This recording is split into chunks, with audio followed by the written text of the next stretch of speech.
A very warm welcome. This is the site. Today we are back again with the sport of cricket, and we are still talking about the ICC Cricket World Cup Challenge League B that is taking place both in Lugogo and Entebbe. Yesterday, we had a very interesting game that we had talked about the previous day while we were here. Uganda facing Italy, and Uganda won the game by 24 runs, but mostly many things were cited in the game, and the main focus, I would say, was on Henry Senyondo because of what he did on the day. Uh, 4 wickets, conceded 28 runs, and all that done in 10 overs. Yeah, 10 overs. So today I'm back again with Dennis Musali, and we are still talking about cricket and mainly that tournament that I've told you about. Dennis, say hi to the viewers, and we go on with what is taking place in the tournament. Everyone who's watching us, greetings. I hope everyone is well. And it's a very good opportunity for me to be back on the site to speak about cricket. Oh yes, let's talk about the game. Yesterday, Henry Senyondo did us good as Ugandan fans. On this side, most of the time, many see us as journalists, but when you find us at the pitch, when Uganda is playing, most of the time we are fans. So it might be a little bit of an experience on your side because you commented at some point, but still, I know inside there you're a fan. Take us through the experience as you are seated in the booth and ge- getting to see Italy taking us on, and at some point it is scaring, and you're like, tunagujayo guno. And then Henry Senyondo does that. Take us through the experience. I think, first of all, for me, I'm very professional. So I never have a side. My job is to do justice to both teams. I think initially when I was just starting, I was a bit emotional, especially if Uganda is playing. I think in 2021 there was a tournament we were doing in Rwanda, and Uganda was playing. And if I go back in those moments, I think I was very, very emotional. Things were a bit still raw for me in terms of trying to find the balance between being a fan and being a commentator who's neutral. But now, with a bit of experience, for me it's just any other game, and I think we enjoy the cricket. Ultimately, I understand how the fans feel, but for me, I'm now on an assignment to just be neutral, because even those that are watching can tell, like, Uganda had a budget, and then you kept quiet a bit. So normally I've learned to find a balance between being emotional and then staying on the assignment. But I think yesterday was a very good game, a very good top of the table clash. A very good top of the table clash, you say. And uh, I want you to take us through the game. What were you seeing as the game was taking place? Because on my point of view, it was pressure all the way in the second innings. Because first innings, one would say we have put on 254 runs. We are safe. We are good to go. But 1, 2, 3 are 15 to 20 overs, and Italy are just batting balls for fans. For fun, sorry. Uh, what was going through your mind at that point of time? Um, I think if you'd say, I would say Italy won. Was it that game for 3/4 of the match, really? Uganda just won that game in the last session. That's what we normally call them. It's the last session of the game where Uganda was finally getting on top. But Italy had done so well to be in the game and to be in control. Unfortunately for them, and like you've mentioned, that Henry Senyondo, the first wicket Henry Senyondo got, a caught and bowled off his own ball, a caught and bowled to remove Emilio Gay, who had just gotten to 50, was really the sliding door moment what Uganda needed. From there on, Italy gave them a way through, just a simple sneak into the action. And from there on, Italy collapsed because we're doing the commentary and we had the numbers. I think they scored 80 runs for 7 wickets. Yet the first wicket had only scored 115. That's a proper collapse. That's what we call a cricketing collapse. And somehow Italy yesterday, I think in the conclusion in our commentary notes was that Uganda managed to snatch a victory from the jaws of defeat. Uganda was really on the ropes in that game. Italy just gave them a chance and they took it. But also the way Italy played, They failed to also find a balance between attack and defense. They kept attacking Henry Senyondo, who was really the go-to bowler for Uganda yesterday, and he kept picking wickets. He picked big wickets. Also, they should have found a way of making sure that they try and control. They find a balance between attacking either one of the bowlers and then relaxing on the other, and maybe relaxing on Henry. So Italy somehow their run chase was not perfectly timed, and then they ended up losing. But there was no way Uganda were the favorites yesterday. They were already put on the ropes, and they were lucky to get that win, I would say, in conclusion. I would be also very happy to tell you that what you promised is what happened. But still, I would like us to talk about the batting order. I think it's an issue at this point of time.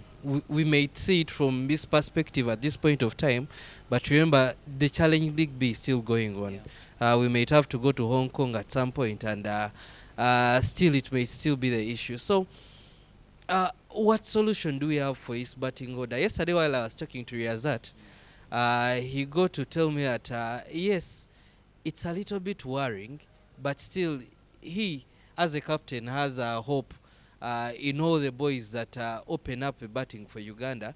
For example, Robinson Obuya, that he can do better at some point, and another day may not be your day. What would you like to say about his batting order? Yeah, and I think maybe to just add to what we've just been discussing, yesterday was, and I think I spoke about it on the previous time we were here. Yesterday's game was a proper test of character of the Ugandan team. They showed very, very good character to stay in the fight. Most times at 115 for no loss, you can give a Awaka Chigwadi, but the boys stayed in the fight. When they got that opportunity, they were able to capitalize. Alpesh, who had gone for 40 runs in 4 overs, came back later on and picked 5 wickets for 29. Yeah. So there was very good character from the team. But to answer your question, and we also spoke about it when we were doing commentary with John, I think over the balance of the last couple of games, Uganda have found a way they want to play. So 50 over cricket is 2 ways. Again, now maybe we're going back in the education things. No, 50 over cricket is 2 ways. Like for T20, people go hard at the top. That once we get out of the power play, we want to start scoring runs quickly. Now, but 50 over cricket is 2 ways because it's a longer version. You can choose to go slowly so that you keep your wickets so you're comfortable with 20 for no loss in 10 overs. So you still have your 10 wickets in hand and you still have 40 overs to go. And then you capitalize on that so that at the back end, by back end I mean like the last 20 overs, you still have so many wickets in hand that can help you try and go after the bowlers there. People are tired, you've broken them down, the opportunities for you to score runs. The difference is in other teams, the way we saw Italy and Uganda play, Italy, for them, they go hard at the top. Going hard at the top means for them they want to score runs in the first 20 overs. That's why they had so many runs compared to us. They had, I think, about 57 in the first 10 overs, and we had only 27. So for them, they want to score runs quickly at the top. And then maybe at the back end, they'll just relax and try and consolidate what they've been able to build so that they have a big total. But for Uganda, clearly, they want to go hard. They want to go hard at the back end. And that's because they have players who can do that. They have players who have the ability to do that. So players like Riazat Alisha, Dinesh Nakrani, Alpesh Ramjani, Juma Miyagi, Cosmas, who else have I missed? Freda Chelam. Those are players who are good at the back end. The game has been set for them to try and go after the bowling. So it's difficult for them. It's difficult for them to come in and when there are so many resources, they want to work with few balls. They have 6 balls, you're trying to get 20. Friday Chalam can do that for you, Cosmas can do that, Miyagi can do that, Dinesh can do that, Alpesh can do that. So Uganda, that is normally their plan. So they just want their top guys to help them consolidate that. Don't get out so early. Don't mind about the runs. We shall get the runs at the back. For us, the people behind you will get the runs. So just make sure you manage the wickets, because the challenge with that is that you're hoping that the guys at the top will stay in. If they don't stay in, means that we will see Riazat Alisha coming into bat as early as over maybe number 9. So that means Riazat will have to bat for 41 overs for him to get to a big total, which might be difficult. So you can't have guys like Dinesh batting for so long. You saw yesterday he was a bit tired. Scored a 50, but he was out there batting for a very long time. So you always want to give them very few overs for them to work with, because they have a lot of bowling to do. So you don't want them to get tired by the time the second innings come around. So that is the plan for Uganda. For now, in this tournament, it has worked. Every time they've lost early wickets, either Kenneth Wise or Obuya have been able to hang around long enough. So that is by the second power play, we have not overly exposed our batting lineup. By the second, by the first drinks break, that is around 17th over, we are still for two. We may not have so many runs, but yes, we are still for two. So you want Riyazat Alisha and the rest of the guys to come in maybe from over number 25. You know, when the game is a bit now calm and they don't have a lot of work to do. But for them to come, I remember when we played in Jersey, it was against Kenya. That was one of the problems. We lost our top order very cheaply. And then you had players like you're asking Dinesh, you're asking Riyazat to play too much defensive cricket. Defensive cricket is also a technique, but not everyone can do it.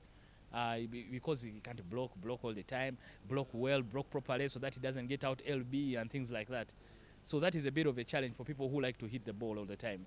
For them, they want to come in when things are set for them to be able to give you a big total. So Uganda, that has been their plan in the tournament from how they have been playing. They haven't put a lot of pressure on their top order to score for them runs because they know they have guys in the middle order and the back end who can be able to tee off. All they don't need to do is to get into that part of the game when the top order has been cleaned up very quickly. So for example, if Italy is been able to clean up our top order in let's say 5 overs, we shall be let's say we are 20 for 4, but in 7 overs. That means you have Riyazat already batting in the 7th over. You have Dinesh Nakrani batting in the 7th over. Something that brings more yes, pressure. that they don't have their skill is not what is the right English word? Their skill is not even proper use in that stage. It is better used later on because later on they can be able to knock the ball around and things like that. So that has been Uganda's plan. They've always relied on the top 4 guys to just make sure you can score enough. But don't worry about the runs too much. Just worry about making sure you stay in for as long as possible. So that when the other guys come, you've tired the other team, and then they can be able to launch from there on. So that has been Uganda's plan compared to Italy, for who they will go hard at the top so that they don't leave too much work for the guys at the back end, because maybe the guys at the back end don't have the skill to be able to tee off. So they want their top guys to be the ones who are scoring the runs. For Italy, you can see it's their top 4 that has really been scoring runs. And yesterday when the top 4, none of the top 4 guys was able to get a big century or a big total. They were unable to close out the game. So that has been the contrasting style between the two teams. So yesterday's game was sort of like a clash of philosophies. 4-4-2 and 5-3, those things. It was a clash of philosophies. One team goes hard at the top, the other team goes hard at the back end and in the middle. So even at the toss, the Italian captain said they wanted to be aggressive in the power play, because they know Uganda, if you allow them to play 50 overs, then they will punish you. They wanted to make sure they get as many Uganda wickets as possible inside that power play, but unfortunately they were unable. By the end of the power play, were 27 for 1. Yeah, when you put it that way, I get to understand what Riyazat was really talking about, because he says the plan most of the time is stay in the game and make sure you bat all the 50 overs till the game ends. So I get to understand it. And yesterday, Uganda was good enough to pick up all those wickets within the range of 50 overs. But still, I get that feel that even if they did defend till the game ended, we would still get to win. So good times for Uganda. But earlier when we were starting, we were talking about Henry Senyondo. And in those 10 overs, he picked up 2 maidens. But let's talk about another gentleman who picked up a maiden in Franco Nsubuga. Franco Nsubuga. I would have a lot to talk about Franco Nsubuga. Mostly relying on his age and all about the athletes that I've seen clock around the age of 40, but still do not have that physical attribute to complement their skill or what. But Franco Nsubuga, in 1 or 2 words. The evergreen Baresi. I think Franco yesterday, one of the changes made by Uganda. And Uganda doing that, they removed Cosmas. They had to sacrifice Cosmas's pace for Franco's slow bowling. I think because Entebbe takes a lot of spin, so they went in this game. They usually use 2 spinners, Henry and Alpesh, but this time they added Franco. And also because one of the top order batters for Italy is a left-handed batter. So Uganda has 2 left-arm spinners. 2 left-arm spinners against a left-hand batter. I mean, in cricket we call them matchups. The contest is even. So they wanted Franco, who's a right arm spinner, to try and work on that guy. That's why Franco opened the bowling, to try and bowl to Emilio Gay, who has been one of the leading run scorers in the tournament. And you saw he challenged him in a couple of overs, but Emilio Gay still is good enough to make sure he puts him away. So that is one of the reasons that I think Franco played. But you could see Franco, it's like he hasn't lost anything. He was running all over the place, picking up balls and things like that. Franco is just a perfect example of what young players need to do for them to have long careers.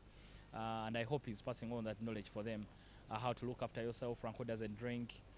He's the fittest guy on the team. He goes home early, sleeps early. So, you know, some of that small detail that can help you play for a longer time. And I hope now that he's in a setup, he's helping all the young Juma Miyagis, the Cosmas Cheutas to look after themselves.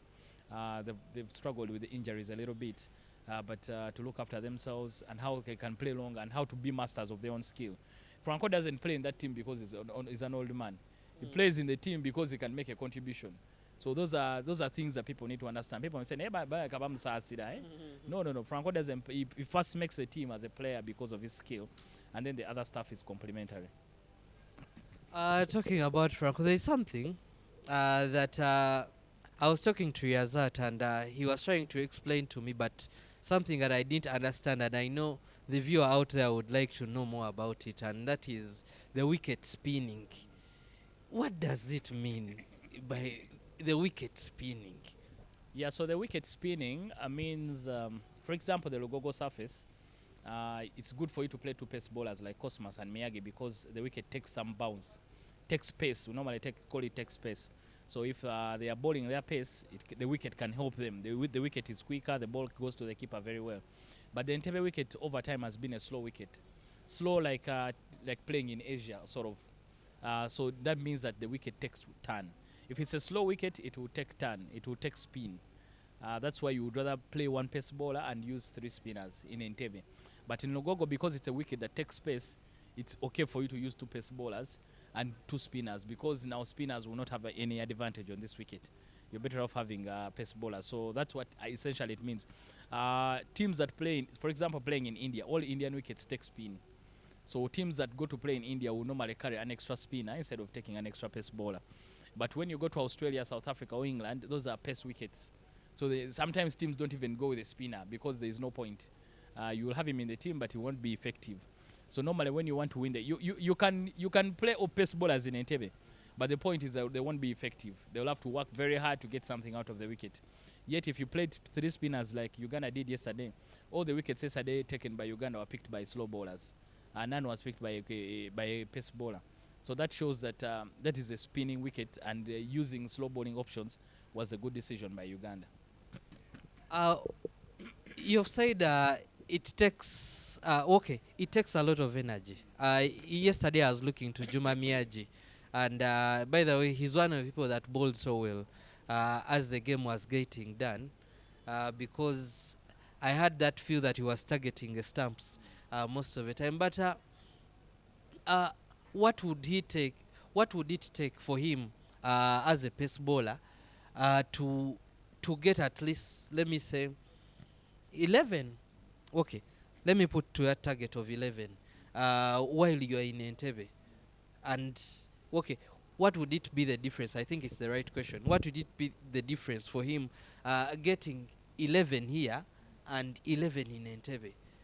11 wickets, 11 getting in the playing 11. Just getting at least 11 on the board, not even wickets, but 11 on the board, 11 runs. It's easy. Yesterday was unfortunate. He tried to hit out, but the moment he was set for hitting out, he just didn't get the runs. The difference is that, and yesterday he was used well by Riazat Ali Shah. You saw he bowled 3 overs up front, and then he was held back until the end. At the end there, he's trying to bowl Yorkers and things like that. So he was well utilized by the captain. Lugogo is an easier ground because of so many other things. Small pitch, so Binyagi is a strong man. He can easily hit a 6. But in Entebbe yesterday, tried to go for a 6. What would have been a 6 in Lugogo yesterday ended up being a catch in Entebbe. You see, that is also the difference. So what would have been a 6 here in Lugogo, in Entebbe, that's a catch. So those are some of the small details that... that's why teams have analysts. Those are some of the small details that you will see For example, Emilio Gay has scored, I think about, he's the second leading run scorer behind Riyazat Alisha. Scored about 200 runs without a six. Yes, so he understands that in Entebbe it's difficult to hit a six. There's no point in doing what? In trying to hit one. So unless I'm going to hit it to the beach, there's no point in hitting a six. Riyazat Alisha, for his case, has hit 13 sixes in the tournament, and all of them have been in Lugogo. But he hasn't hit any six in Entebbe. So those are the small details, those are small differences in detail. That in Entebbe it's difficult to hit a six, and in Lugogo it is very easy. While we are talking about a difference in the T20, let me say the T20 setting of cricket with the 50 over setting in cricket, I would like to bring up a name, Alfesh Ramjani, one of the best in T20 cricket and chosen among a team in the world for the T20 cricket. Yesterday was not one of his days, you would say, because, as you know, bad days in office happen. But what went wrong on his side? I do not know how to explain it, or I did not see much, but one thing I could know that the day is not going well for him because things were not happening. What do you think went wrong on his side? No, I think what happens, and when I was speaking about the analysts, yesterday it looked like Italy had targeted Alpesh. Normally what happens in teams, they will pick a bowler they are going to target. Because if they target Jeremiah, that means that the captain, Riyazat Alisha, has to go to either Dennis or someone else to bowl. So they take teams. Cricket teams are structured in. Let me. I'm trying to use a simple example. Let's say they are defenders, they are midfielders, and then they are strikers. So the teams will line up with, let's say, 4 batters, 2 all-rounders, and then 5 bowlers. Does that make 11? Does it? That's about 12. No, that's 11. Yes. That's 11. So normally you'll have 5 bowlers to bowl for you 50 overs, meaning every bowler is going to bowl, meaning every bowler is going to bowl 10 overs. Yeah. So if any of those 5 bowlers is being hit around, that would mean that you'll have to one of your part-timers will have. You saw Brian Masaba bowling yesterday. Yeah. You'll have to go to one of your part-timers, and when you go to a part-timer, normally teams will continue attacking the part-timer. So yesterday, I think the teams targeted Alpesh. Between the 2 left-arm spinners, they decided, let us go after who? Let us go after Alpesh. That would mean that Uganda will have to use someone else to bowl his overs. The plan was working because Alpesh went for 40 in 4 overs. And Alpesh maybe was the easier bowler to target rather than Henry Senyondo. Because Alpesh doesn't turn the ball much as Henry Senyondo. So maybe he was the easier bowler to target and try and hitting him flat or in the gaps. So that's why I feel they targeted him. And the plan was working until Henry was able to dismiss the 2 guys who were coming after Alpesh. And when they did that, that's when the captain brought him back later on when things are now okay for him to bowl, and was able to deliver the results. So sometimes that can happen. A team can say, for example, normally when we usually play Tanzania in the shorter format, they like to target Juma and the Cosmas because they know those are the important bowlers for Uganda. So those 2 opening batters for Tanzania will normally go hard against the 2 because they know as long as we can get something on the way they bowl, we shall be able to get runs. So teams normally do that. They say you cannot play all the bowlers the same way if they are all going to bowl well. And then what happens? So normally teams will say, today we are coming for Jeremiah. It's okay for us to get out trying to hit Jeremiah, but it will not be okay for us to just play himself. So they will say, let us target 1 bowler. So if you target 1 bowler, then means Uganda, they removed Alpesh and they went to Brian Masaba. Then Brian was also decent and things like that. So I think maybe yesterday they were trying to go after him, especially the 2 opening batters, and they put him away. But he was able to come back later on and bowl beautifully and pick up a 5er. Cricket. When we were coming here to talk about this tournament, I think a week ago, it wasn't right for us to look at what the table would mean at this point of time. But I think it's high time we look ahead because so far we are unbeaten in 4 games. And we are still having 1 in Entebbe. We are going to play Bahrain. But at this point of time, what does it mean for us to be at the leading spot of the table? Yeah, I think it's important. Even the last challenging round, we were on top of the table. We didn't lose any game, by the way. 1 5 out of 5. And then we were just unable to consolidate in the next 2 rounds, and we missed out. But for us now to be on top of the table, I think if we win against Bahrain, we shall go to 9 points. If Italy wins their game, we'll be 2 points ahead of everyone else, basically for the start. Meaning in the next two rounds, if we can be able to pick up at least 6 out of the next 10 games, that will help us finish among the top two. So I think the team will be proud. They were a bit of a worry going into the Challenge League, whether we are good enough. There were a couple of players left out, new captain, new players, some people untested. The guys who've been left out were the guys who had scored a lot of runs for the team in the past. But the team has shown good character. Lirazat Alisha has stepped up as the leader of the team. The leading run scorer of the tournament so far is the leading run scorer for the team, a century and 2 half centuries. Players like Kenneth Weiser, who are on probably playing for their numbers, have also shown that they belong. So I think they've done well in the context of everything, really. The cricket trains have done well for themselves moving forward. Even those that are not in the team now, you would start thinking that I need to work harder to try and replace the guys who are in the team. But if they had a totally indifferent campaign, that would mean that everyone is interested, like, Jeremiah didn't score, then maybe I should go back in. So I think it's been a good tournament for them. And it has sent some notice to the other teams as well. They know that Uganda is still a very strong team. I think Italy will be very hurt by that loss yesterday. So don't be surprised if in the next 2 rounds they come back a different team, and maybe with even more with other players to try and help them out in case of where they were missing yesterday. Hong Kong, China have been there, but they are hosting the next round, so it could be different for them at home. They want to do well. Singapore, Bahrain, and Tanzania are still learning.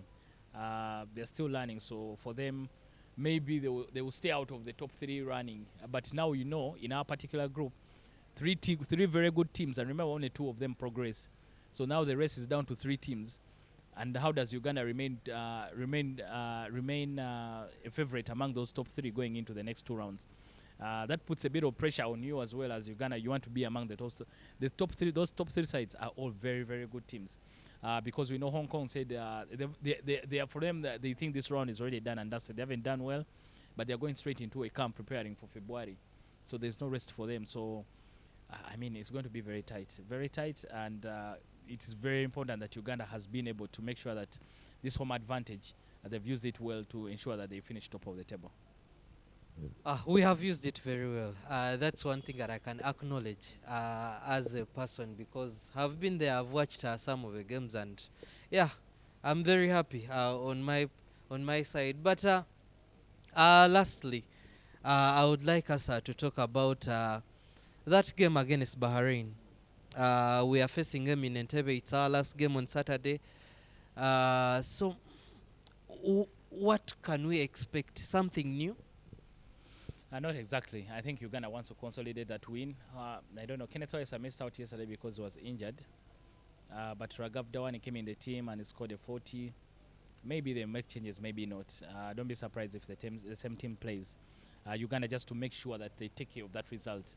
Once they do that, they will finish on 9 points. And then they can worry about the next round. So we shouldn't expect much. Bahrain haven't done so much. They've won a game, just the one game for them against Singapore. 2-wicket win wasn't very convincing, but I don't know if they still have energy in the tank to go through the tournament. Teams are already tired. 50 over cricket can tire you, especially if you're not doing well in the results. So I still feel Uganda will do well to win that one. Final game for them, weekend match. I'm sure a lot of people will come through to support them, like they've been doing throughout this whole tournament. So I would fancy Uganda to win that one comfortably, unless otherwise. But with the way things have been going, Uganda has scored more than 250 runs in 3 games. Very, very rare, I would say. Yes, if they run 250 in 4 games, and moreover at home. So I think Uganda should be pumped up right now to make sure that they just clean up Bahrain. I'm very fond of the cricket supporters, and in Uganda, there is no vibe I've seen like the cricket supporters. I think something that is a little bit different is what I saw with rugby down there at the King's Park. But for now, I think it's a good time to say that you are a Ugandan fan right here at home. But I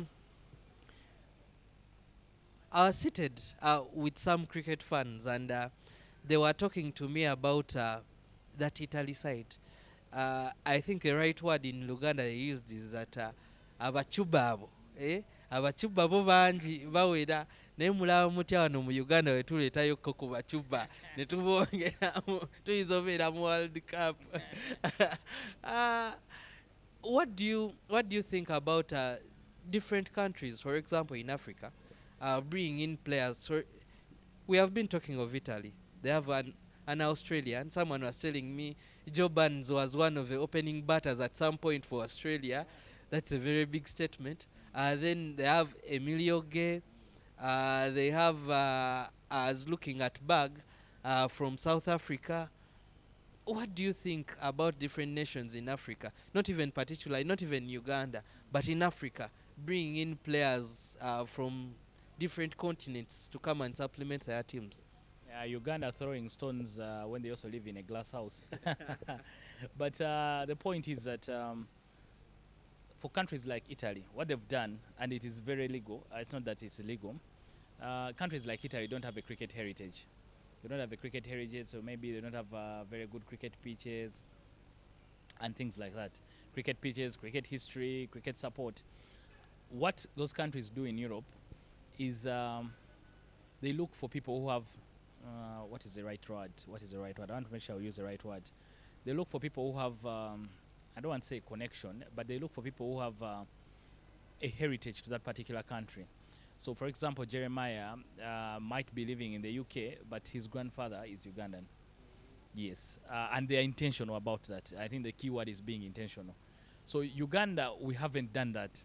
We have not been intentional about it. I will speak for Uganda. I can't speak for other countries, but we haven't been intentional. I know other countries that do that. For example, teams like St. Helena or even Nigeria have tried to do it in the past. What you do, it's very. You could find, for example, there are Asian players who are playing in the county circuit, and they were, and maybe they migrated from Uganda. They have a Ugandan grandparent. There's a time we had a player like that who was playing in the county.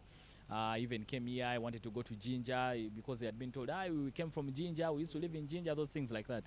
But Uganda, we have not been intentional about doing something like that. So you could find their players in the county circuit who have a relation to Uganda. I see the Uganda Cranes doing it. How you find the Cappadoci? I don't know. I think that's his name. Exactly. Exactly. So cricket hasn't been intentional about doing it. So Grant Stewart, who plays in the county for Kent, his grandparents have a relation to Italy. Harry Manenti and his brother Ben play in the Big Bash in Australia. But Manenti are Italian names. Their parents just moved to Australia. Gareth Bag also has a connection to Italy. So they are you don't just say Muchuba. People have a relation to that country. So even us, we need to do some. We need to be intentional about something like that. You could find someone in West Indies or someone in Pakistan or someone in South Africa. One of the things we were trying to do recently was there are a lot of Ugandans in the UK who have kids who have started taking up cricket in the UK. So that is, as Uganda Cricket Association, it will be a responsibility to follow up on young Jeremiah Jr. who's playing. Yeah, she's learning. She's playing under 11, under 12, under 16, things like that. Then we just keep following up on her or him. Maybe if we have an under 15 tournament, we invite her. If we have another 17, we invite her or him. Like that. So you keep following up. We have just not been intentional about doing it. But those European teams where they don't have time to develop talent because they don't have the structures and they don't have the resources, for them they would do that, and that is an illegal way. It's not illegal, but teams are allowed to do that. You would see, for example, if you follow, for us we follow a lot of cricket and all those cricketing nations. Every year they will put out a notice that if you have an Irish heritage, please get in touch with Jeremiah Mugalu at Gmail, and we will follow up. So the follow-up is trying to find out, is it true?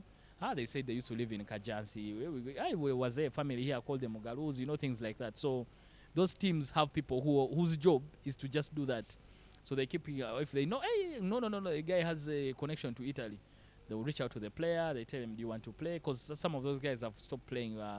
Maybe they will never get a chance to play for Australia or South Africa, but there's an opportunity for them to play international cricket, and they will be able to take it. So Netherlands do it a lot, Italy, Ireland. As long as you have a connection to the country, it's very, very simple. Someone will be in touch with you.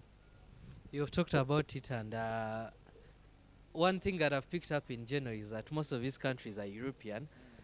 So I get that feel that Uganda, we are not up there, or countries in Africa not there. No, I think the difference is that in Africa, we spend some time doing development work.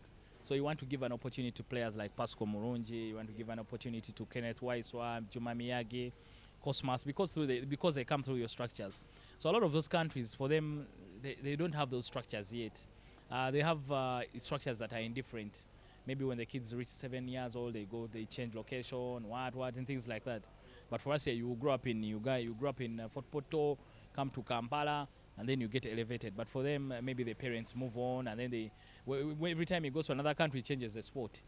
So it's hard for them. They don't have the structures yet where they can be able to come and follow through with the talent. So they rely on those. New Zealand, I mean, New Zealand has players who come from South Africa, who come from England, who have failed to play for New Zealand. Things like that. So it's just that for them, they don't have those development structures where they can be able to. They have one or two players who can be able to come through, but then at the high level, you're still waiting on Jeremiah, yet you have a tournament in Kampala. So there's a gap between those two things. So as they wait for Jeremiah to make the grade, what do they do now? So the short fix for them is to try and find players who have heritage to those countries to play for them. You see the same thing for the Middle East teams, Qatar, Bahrain, and what. They don't have the structures yet to try and bring talent, so they will rely on elites. They call them elites. Last time I was in Kenya and Seychelles. Seychelles was full of guys from Australia, from Sri Lanka, what. Yeah, but as they continue to do the development work, the now and here is that you need players to play for the national team, and the quick fix is made that you use elites or to use those that have some heritage to that country.